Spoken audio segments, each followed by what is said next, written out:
Conteúdo Sem Fronteiras é o podcast do programa Tim Lopes da Abrage.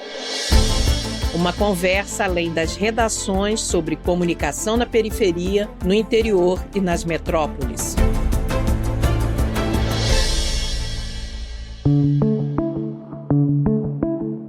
Estamos começando agora mais um MesaCast da Abrage, Conteúdo Sem Fronteiras. E hoje a gente vai falar sobre um assunto muito importante. A gente vai falar sobre assédio judicial, a gente vai falar sobre assédio virtual, a gente vai falar sobre assédio a jornalistas, né? E para isso a gente convidou duas mulheres maravilhosas que vão falar sobre esse assunto com a gente. Elvira Lobato e Letícia Klein. Oi, queridas, dá um oi antes de eu falar super bem de vocês. Angelina, é um prazer estar aqui participando desse evento da Abrage. Vamos lá. Oi, Angelina, obrigada pelo convite. Elvira Lobato é jornalista, ela trabalhou na Folha de 1984 a 2012, especializada em cobertura de tecnologia e telecomunicações. Ela ganhou vários prêmios. Um deles, muito especificamente, a gente vai tratar aqui, que foi o Prêmio ESSO de 2008.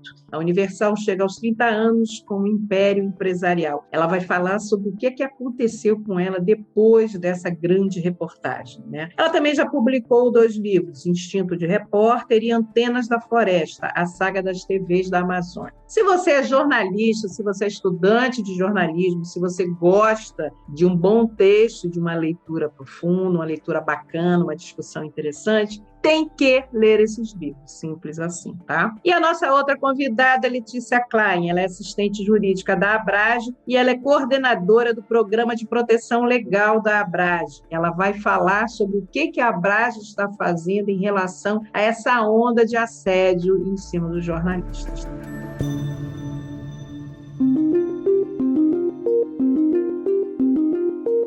Então, eu já queria começar com uma pequena provocação para a Elvira, para ela contar para a gente o que aconteceu com você quando você fez essa matéria, essa grande reportagem. Bom, Angelina, essa reportagem foi publicada em outubro de 2007, exatamente quando a Igreja Universal do Reino de Deus completava 30 anos. Ela foi publicada no primeiro mês, não aconteceu nada. Em dezembro, para minha surpresa, eu comecei a receber umas notificações de juizados especiais, que são aqueles juizados de pequenas causas, de diversos pontos do país. Sempre de locais remotos, locais de difícil acesso. Logo no início, começou a chegar uma ação por dia, depois começou uma avalanche de ações. Foram 111 ações. Eram ações movidas em nome de fiéis da igreja e de pastores. E alegavam, não contestavam a reportagem, não entravam no mérito do que foi publicado. Era uma ação de indenização por dano moral, dizendo que a reportagem tinha atacado a fé deles. E eu pude constatar que essas ações seguiam o seguinte lógica, eram blocos de ações com o mesmo texto,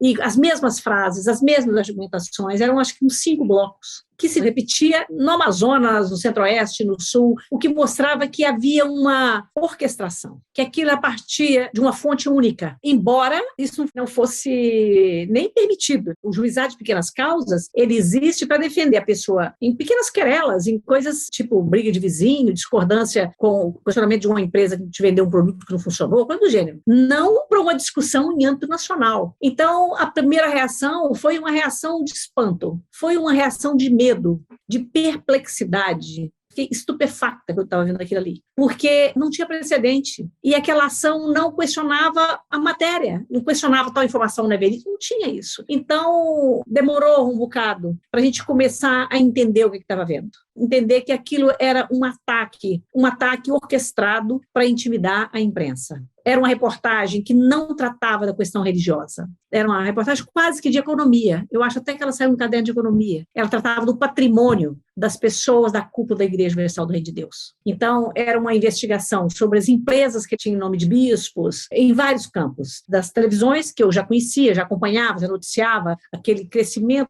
da cúpula da Igreja Universal do Reino de Deus na radiodifusão. Tinha um levantamento inédito de rádios, mas tinha também outras empresas. Tinha editora, tinha jornais, ele tinha empresa de turismo, empresa de seguro-saúde, até empresa de táxi aéreo tinha. Então, era uma matéria de patrimônio. Não era uma matéria que pudesse ofender uma uma determinada pessoa. A segunda coisa que me chocou muito, só havia pessoas alegando que tinham sido lesadas moralmente em áreas de difícil acesso. Ninguém entrou com ação em São Paulo, no Rio de Janeiro, ou Niterói, ou Belo Horizonte, ou Campinas, ou Piracicaba, ou Porto Alegre, nenhuma cidade média e nenhuma capital, menos ainda. Tinha lugar que levava 3 dias para chegar até lá. Era só local para tornar a defesa um verdadeiro inferno e para encarecer muito a defesa. Então, isso foi o que me aconteceu naquele momento. Até a gente entender o que estava acontecendo, eu acho que levou assim uns 2 meses para poder entender a dimensão do que estava acontecendo. E o primeiro que chamou a atenção, que se debruçou em cima daquilo e noticiou, foi o ombudsman da Folha, que era o Mário Magalhães. Ele pediu para mim a cópia daquelas ações.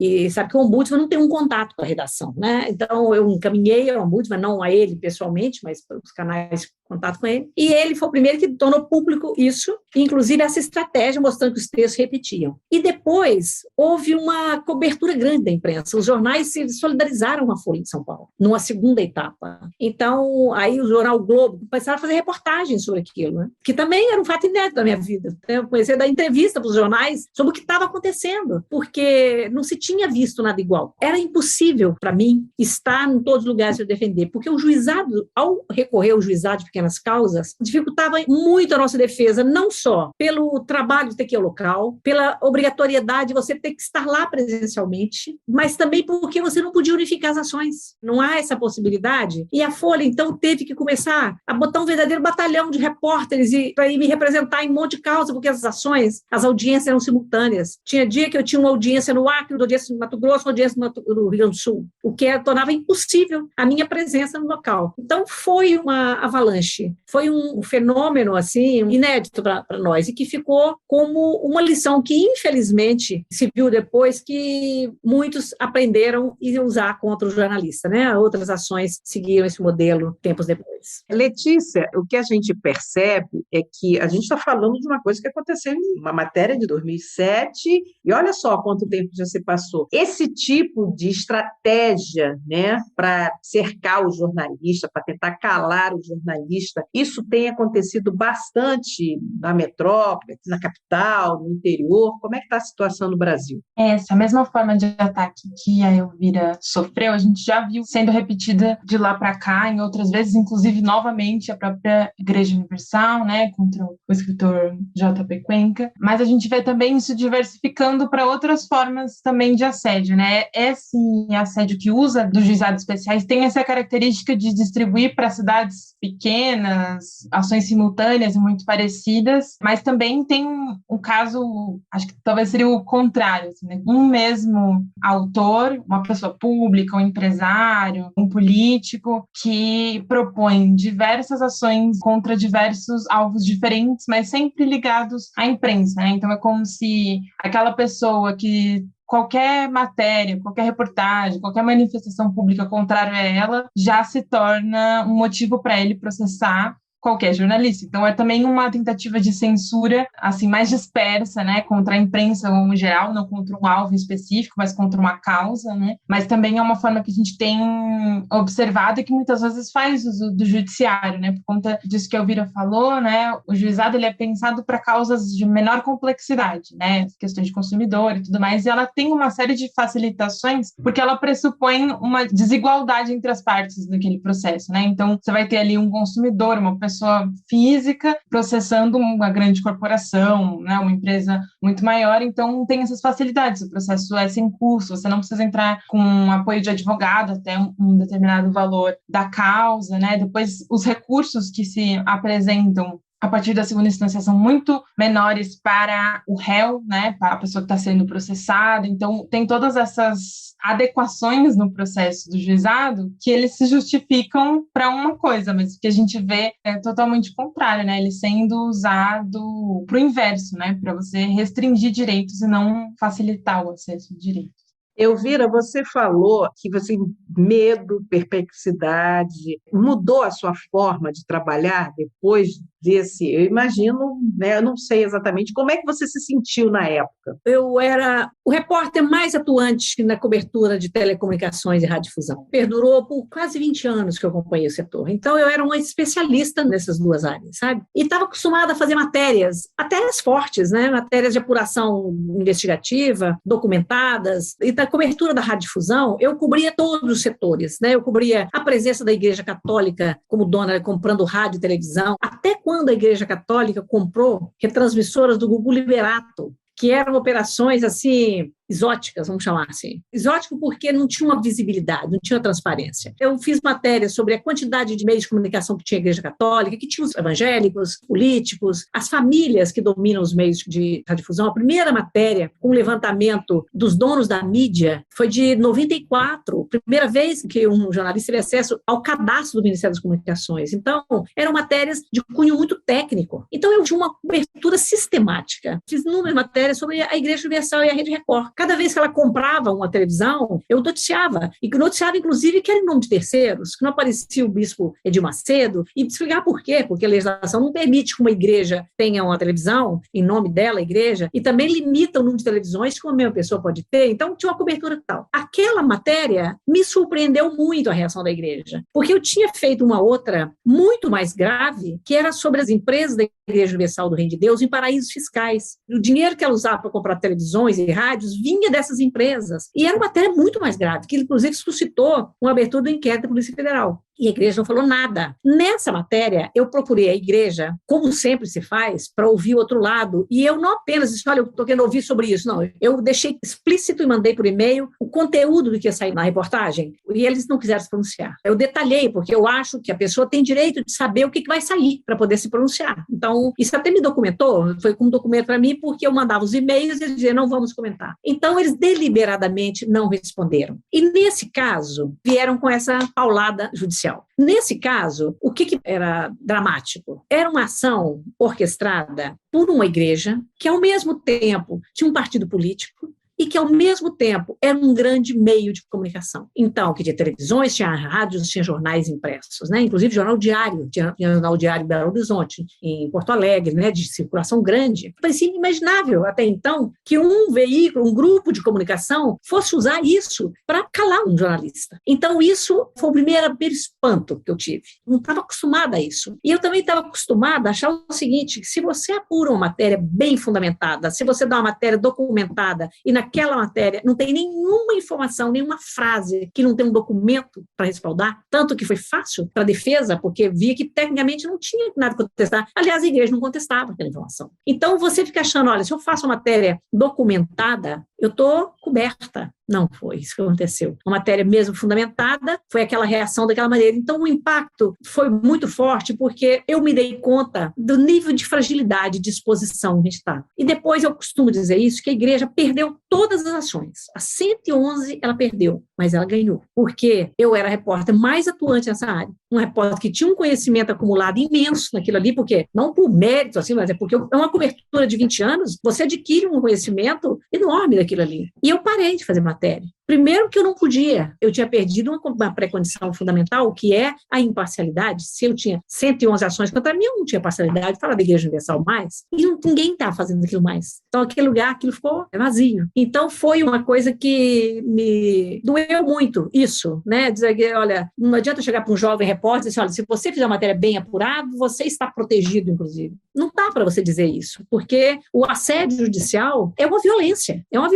não é racional, não é uma coisa lógica, é uma coisa deliberada. Diz assim, olha, eu vou calar esse jornalista a qualquer custo. Foi assim que eu entendi. Letícia, a gente está falando de uma repórter que já tinha 20 anos cobrindo um setor de um grande jornal em São Paulo. E como é que aquele repórter do interior do país, como é que ele pode se proteger? O que ele pode fazer quando ele receber esse tipo de assédio, por exemplo? Se tiver 2, 3 ações contra ele, como é que esse repórter pode se proteger? Realmente é muito difícil, né? Se a gente está olhando o caso da Elvira, que já foi um desgaste e ela tinha todo esse respaldo, né, de um grande veículo, de um departamento jurídico preparado para receber essas denúncias e responder como respondeu todas elas. Quando a gente gente vê um jornalista freelancer, um jornalista de um veículo pequeno, né, de uma cidade menor, a gente pode multiplicar isso por infinitas vezes, porque realmente isso é feito, esse tipo de assédio, com esse intuito de restringir a liberdade de imprensa, de censurar, de tirar de circulação, né, as produções daquele jornalista. Então, acho que é muito difícil de já dizer o que pode ser feito, porque é uma coisa que foge do escopo e do jogo normal dos processos judiciais, né? Porque se fosse um processo judicial comum, como qualquer pessoa tem direito de acessar a justiça porque se sentiu ofendido por alguma matéria, mas ela tem que fundamentar isso em diversas coisas, né? Tem que estar configurada ali um abuso da liberdade, tem que estar configurada alguma, como a Elvira falou, alguma informação que não esteja bem fundamentada, alguma questão de abuso. E aí, pensando nisso, o jornalista consegue se proteger recolhendo provas, guardando registros de toda a sua prática, da sua apuração, de ter contatado a parte contrária e tudo mais. Tudo isso já seria uma proteção, né? Um fundamento muito bom para alguma ação judicial que ele venha a se defender. Nesse caso do assédio judicial é muito difícil, não existem mecanismos nem processuais, né? Até a Abrage está buscando isso, eu posso depois comentar um pouquinho, mas não existem mecanismos processuais para proteção disso. O que a gente precisa fazer realmente é buscar o apoio de algum advogado, de alguma organização da sociedade civil que também possa financiar e apoiar isso para conseguir responder a todas essas ações com rapidez, né? Porque muitas vezes exige essa rapidez e de maneira sistemática.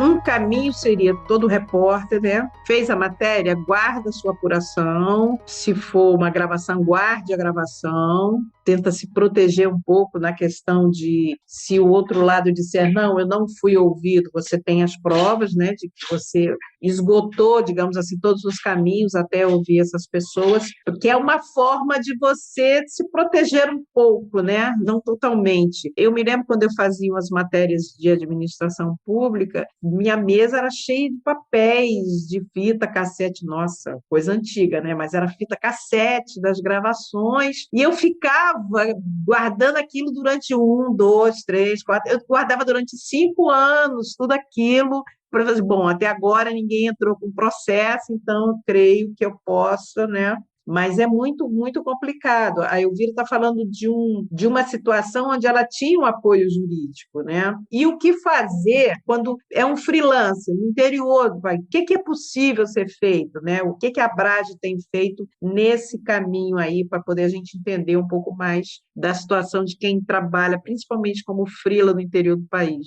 Então, a gente olhou bem para esse problema, essa dificuldade que os jornalistas freelancers de cidades pequenas enfrentam, e aí foi em cima disso que a gente desenvolveu o Programa de Proteção Legal para Jornalistas, né? Que é um projeto que a gente tem financiamento da Media Defense, que é uma organização internacional, e o nosso objetivo é realmente dar esse respaldo jurídico para jornalistas que estejam sofrendo processos judiciais, né? Não precisa nem ser como o caso da Elvira, de uma série de processos, às vezes um processo só já é responsável por causar um constrangimento e vai causar um desgaste, um peso econômico para o jornalista que pode acabar afastando ele da atividade jornalística, né? Então, a gente desenvolveu esse projeto que a gente recebe casos, então, de jornalistas ou veículos super pequenos, de cidades, principalmente fora dos grandes centros, né? Do eixo Rio, São Paulo, Brasília, onde teria maior suporte, e a gente acompanha, faz a conexão, né, desse jornalista com algum advogado que seja especializado, de repente até, às vezes por ser numa cidade muito pequena, no interior do país, tem uma pressão política que até ultrapassa o âmbito do processo judicial, que pode até afetar os advogados, então se precisar a gente pode pegar um advogado de outra cidade que possa atender com imparcialidade, e a gente faz esse acompanhamento, faz essa ligação do advogado com o jornalista e acompanha a defesa da primeira até a última instância por meio desse advogado que seja especializado, né? O nosso objetivo é realmente que esse medo de que venha um processo judicial, né? Muitas vezes os jornalistas relatam isso, né? Que se vier algum processo judicial, tiver que gastar com um advogado com isso, eles vão ter que deixar de continuar suas atividades, vão precisar realocar custos que seriam para a atividade jornalística para isso. Então, o nosso objetivo é dar esse respaldo para que o jornalista possa continuar com sua atividade independente de receber esse esse processo judicial, esse assédio, como for que ele estiver enfrentando, sempre relacionado com o exercício da profissão, né? A minha dúvida é o seguinte, é claro que quando aconteceu isso comigo, a Folha de São Paulo bancou todos os gastos que foram imensos, mas era um grande jornal, uma grande empresa. Eu tenho muita curiosidade de saber como é que fica no caso do freelancer. A responsabilidade fica toda dele? O veículo que publicou aquela informação fica isento de responsabilidade? O jornalista depois tem que entrar com ação contra o veículo para dividir ou partilhar esse ônus? Como é que fica? O ônus da defesa? Eu acho que isso depende bastante de caso a caso, de como é construído o contrato entre o jornalista e o veículo, porque tem muitos jornalistas que exigem que se coloque naquele contrato, mesmo que seja uma contratação pontual, né, de freelancer, que o veículo cubra eventuais custos com processos judiciais. Acho que até, nem sei se no Brasil é tão usado, mas internacionalmente tem até seguros que jornalistas, veículos contratam para esses tipos de processos de difamação, né, de crimes contra a honra no geral. Mas ainda é uma coisa muito distante, né, especialmente do que a gente está tratando aqui da realidade de atletas menores, de jornalistas freelancers, mas em tese depende muito de como ficou esse combinado na contratação, né? Se o processo for diretamente contra o jornalista, porque às vezes é contra os dois, né? Às vezes eles colocam também o veículo no polo passivo, mas pode ser que não, né? E especialmente se for processo penal, não vai ter, né? Porque é sempre, principalmente contra pessoas físicas, né? Então, se for um processo criminal, tem mais essa dificuldade. Mas é importante alertar isso também, né? Para os jornalistas freelancers sempre buscar na sua contratação e na negociação, né, incluir isso para contar com esse apoio, né, quando possível. Porque o veículo que está publicando uma matéria, ele sabe o conteúdo do que vai sair ali, sabe o risco potencial de um questionamento, né? Não pode se isentar simplesmente dizer, olha, ele é um freelancer, não tem responsabilidade. Ele tem, porque ele veiculou, né? Mas eu acho que a saída para isso vai ser quando ele conseguir a decisão nos tribunais superiores que permita unificar as ações em juizado especial. Porque das ações, se for ações no tribunal comum ali, você unifica se tiver o mesmo conteúdo, mas se for no juizado de pequenas causas, não unifica. Eu não sei, por exemplo, se essa do Cuenca foram também nos juizados especiais, porque essa que me parece o mais ardiloso, sabe? A do Cuenca foram também nos juizados, acho que o dele chegou a mais, até 150, quase 200, se não me engano, ações. Eles fizeram um pedido para reunião dos processos também. Não sei se teve resultado ainda. A última autorização que eu tinha era essa, mas também tem uma dificuldade, porque para você fazer esse pedido, você tem que ir em cada uma das ações apresentar esses pedidos. Agora, tem uma facilidade, que não dá para a gente falar que é uma facilidade, mas porque os processos dele começaram na pandemia, muitas das audiências foram virtuais. Né? Então tem essa facilidade de não precisar ir até lá e, né, o processo está mais digitalizado, né, do que estava em 2008, 2009, então a gente consegue manejar melhor isso, assim, né? Mas realmente é uma coisa que não poderia ficar caso a caso, né? Depender do caso, a gente vê se consegue reunir os processos, né? Essa que é um dos principais pontos da ação que a Abrage entrou no STF, em dezembro do ano passado, que é uma ação direta de inconstitucionalidade, né? Que procura fazer uma interpretação desses artigos do Código de Processo Civil, lei dos juizados especiais, para possibilitar isso. Quando a gente verificar um caso de assédio, que mecanismos que a gente consegue acionar para aumentar a proteção do jornalista. Então, essa questão da reunião dos processos é um dos pontos principais, né, para facilitar a defesa. Quando existe uma situação de assédio, a defesa é quase que inviabilizada totalmente, né? Se você não tem, isso que você falou, são 111, 150 processos, isso acaba sendo a carteira de processos de um grande escritório, né, de advocacia. Então, mesmo para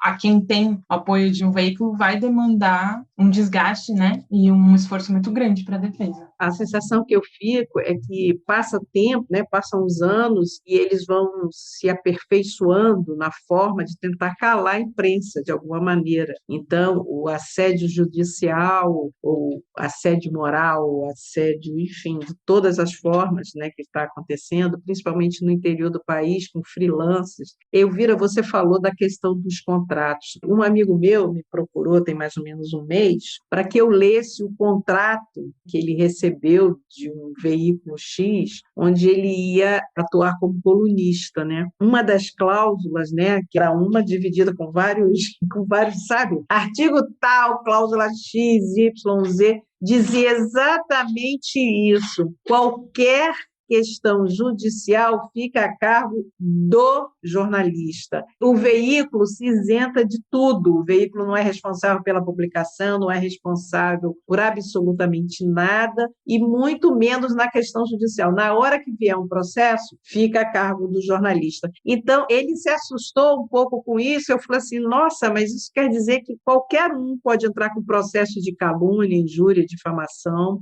E aí eu até citei o caso da Elvira. Eu falei assim, imagina, se você receber várias ações, você não tem dinheiro para bancar advogado para todas essas ações. Então, há uma covardia por parte dos veículos que estão contratando os freelas, que estão fazendo contratos de trabalho com jornalistas, deixando no colo do jornalista a responsabilidade de se defender e de bancar financeiramente qualquer defesa jurídica. Isso é muito cruel, né?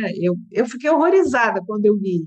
Eu acho que, às vezes, se é só um artigo de opinião, cara, geralmente eles botam aquilo, né? O veículo não reflete a opinião do veículo. Acho que numa opinião, depende do que é coisa. Mas numa reportagem, eu acho que, de qualquer maneira, o veículo tem que ser solidário. Primeira coisa, não bota um contrato dizer que não tem nada a ver com isso. Tem que ser solidário. Até porque uma reportagem dessa, você não publica sem ter um exame prévio do conjunto do repórter e o veículo. Você não é uma coisa que sai assim, sabe? Agora, quando aconteceu esse ataque de 2008, que começou em dezembro de 2007, eu lembro que eu conheci um jornal na Bahia e ele, que tinha sido alvo de vários processos da Igreja Universal, só restrito ao Estado, mas no interior. E era uma ação inacreditável, que era o seguinte, um repórter de polícia foi na delegacia e tinha uma ocorrência lá, que era uma pessoa entrou numa igreja lá no Pelourinho e danificou uma imagem de um santo. E essa pessoa era da Igreja Universal. A igreja, a paróquia, fez a ocorrência policial. O repórter apenas se baseou na ocorrência policial, escreveu o boletim. Acho que foram as 20 ações no interior do estado, foi o primeiro ensaio. E aí eu consegui localizar esse cara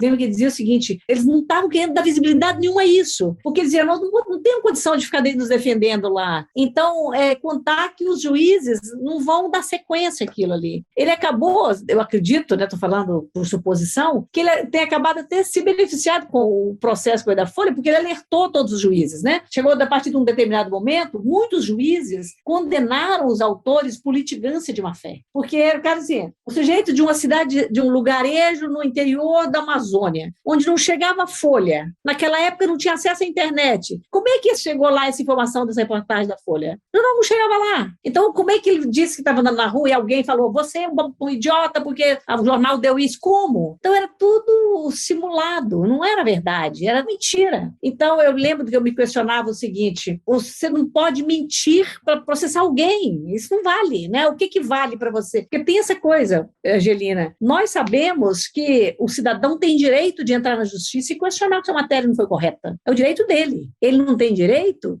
de mentir para calar a imprensa, ele não tem direito de fazer uma ação orquestrada para calar a imprensa, ele tem o direito dele de se defender, mas ele não pode usar a sua justiça para atacar. Não pode. Até porque está usando os recursos que nós da União, todos nós que pagamos, mas ele, sobretudo, eu lembro que eu me perguntava naquele meu desespero, porque eu me sentia muito mal vendo a Folha gastar aquele dinheiro todo para defender uma ação que era consequência da matéria que eu tinha feito. Eu me sentia muito mal com isso. Eu sou mineira do interior, para mim, eu achava, como estou dando tal despesa para essa empresa? Vagas de trabalho não serão criadas, porque o rio de dinheiro está sendo consumido nisso. Eu me sentia muito mal com aquilo. E eu me perguntava assim, mas vem cá, a pessoa pode mentir porque para entrar com ação baseada numa mentira? Porque ele dizia que eu tinha sido atacado lá e não era, obviamente, mentira, que não chegava jornal, não tinha internet, era uma aldeia no meio do nada. Como? Então, eu fico imaginando os jornalistas todos que sofrem esse tipo de ataque. Porque é um momento que, por mais que você tenha um respaldo, você fica muito só, sabe? Você sente muito só. Porque você diz, puxa, você se questiona muito. E aí, até isso depurar, te dá uma fragilidade imensa. E eu olho que eu era um repórter experiente naquela altura. Muito experiente. Eu fico imaginando um jovem. Eu fico imaginando um freelancer. Ou alguém de um jornal pequeno, né? Então, não é possível. Isso tem que parar um dia. Isso tem que ser... Não pode ser permitido começar uma coisa dessa, sabe? Letícia, como é que quem está no interior, quem está em jornais pequenos, quem é freela, o que ele tem que fazer, né? Como é que ele tem que informar para talvez até ser incluído nesse programa, né, da Abrage, o que ele tem que fazer quando acontecer o ataque, né? Como é que ele deve agir? Acho que quando o jornalista receber a informação, que pode ser intimação, citação, é bom que esteja logo no início do processo, para que a gente possa entrar e acompanhar toda a defesa, né? Um dos nossos critérios. Tem no site da Abrage um formulário de inscrição que pode preencher, aí vai colocar os dados principais dele, os dados do caso, para que a gente já possa ir buscando e analisando. Mas também tem o nosso e-mail do programa de proteção, que é programadeproteção@abrage.org.br, e relatando o caso dele para a gente, né, as características do processo que ele recebeu, ou também do trabalho dele. E também, uma coisa que também esqueci de comentar, é que a gente atua também nesse programa de proteção para processar, quando um jornalista esteja sendo alvo de algum assédio, por exemplo, algum assédio online, né, alguma perseguição pelas redes, algum tipo desses ataques contra jornalistas, mesmo que não seja por um processo judicial, e que aquele jornalista queira entrar na justiça para fazer cessar aqueles ataques, né? Então pedir alguma medida para restringir aquele ataque que, se ainda estiver acontecendo, ou até a reparação de danos, né? A condenação e a responsabilização daquele autor dos ataques pelo assédio, né? Que é uma coisa que não é muito feita, né, no Brasil, mas a gente já tem algumas experiências que tiveram bons resultados, né? Principalmente de ações contra políticos que assediaram e que perseguiram jornalistas até publicamente, né, em discursos oficiais e tudo mais. Então é uma coisa que tem se iniciado, mas a gente também está a postos para apoiar quem estiver precisando. Muito bem, muito bem. Gente, olha só, essa conversa está ótima, mas a gente já está chegando no finalzinho do nosso encontro. Eu queria te perguntar o seguinte, Elvira, depois de tudo isso, qual é o recado que você dá para o jornalista que está começando agora? Eu acho o seguinte, Angelina, não tem como um jornalista prevenir uma ação dessa. Não tem, porque é uma ação desleal. Mas ele pode documentar o que ele está fazendo, ele tem que ser o mais correto possível na apuração, ele tem que checar todas as informações, ele não pode dar motivo para que esse tipo de ação aconteça. Eu sempre tive por hábito documentar e guardar a documentação das minhas matérias. Essa coisa que você colocou aí das fitas cassetes, eu tenho até hoje fita cassete. Eu guardava a documentação por muitos anos, até porque você tem que formar seu banco de dados, né? Então, eu sempre tive... Quando a Folha foi se defender, me chamou para a gente começar a defesa, eu levei pastas e pastas e pastas de documento e entreguei. Olha, está aqui toda a documentação de tudo. Então, isso cabe a gente fazer. Fazer um bom jornalismo, ser correto, ser ético, não se deixar ser amedrontado por esse tipo de risco, né? Porque o jornalismo é um jornalismo audacioso, ele é um jornalismo corajoso, né? Você tem que mostrar o que está acontecendo. Infelizmente, eu não sei como é que você pode evitar esse tipo de coisa. Eu não sei como é que você pode evitar que um político ou uma igreja ou quem quer que seja entre com uma série de ações como jornalista. Você tem, mais hoje em dia, você tem que torcer para que esse cara seja punido no final, seja condenado por litigância de má-fé, esse tipo de coisa, né? Que tem uma punição também. No meu caso, na época, a Folha não quis entrar com ação judicial. Eu queria ter entrado com ação judicial na ocasião, mas era tudo muito novo ainda. Ela sempre achava que não cabia aquilo naquele momento, né? Mas eu achava que devíamos ter feito. Devíamos, porque foi um dano muito grande. Foi um dano a um profissional, aos veículos, sabe? É isso. Então, acho que o jornalista tem que procurar, o jovem jornalista tem que procurar se calçar, apurar. Enquanto tiver dúvida, enquanto tiver perguntas e respostas, continuar apurando, reunir a documentação de tudo que ele for publicar e não se intimidar. É isso que eu acho. Olha, maravilhoso. Uma aula de jornalismo com a Elvira Lobato, uma aula de como se defender e como pensar nessa questão judicial de Letícia Klein. Obrigada a vocês duas. A gente está terminando aqui, então, o Conteúdo Sem Fronteiras e a gente volta a qualquer hora. Beijo!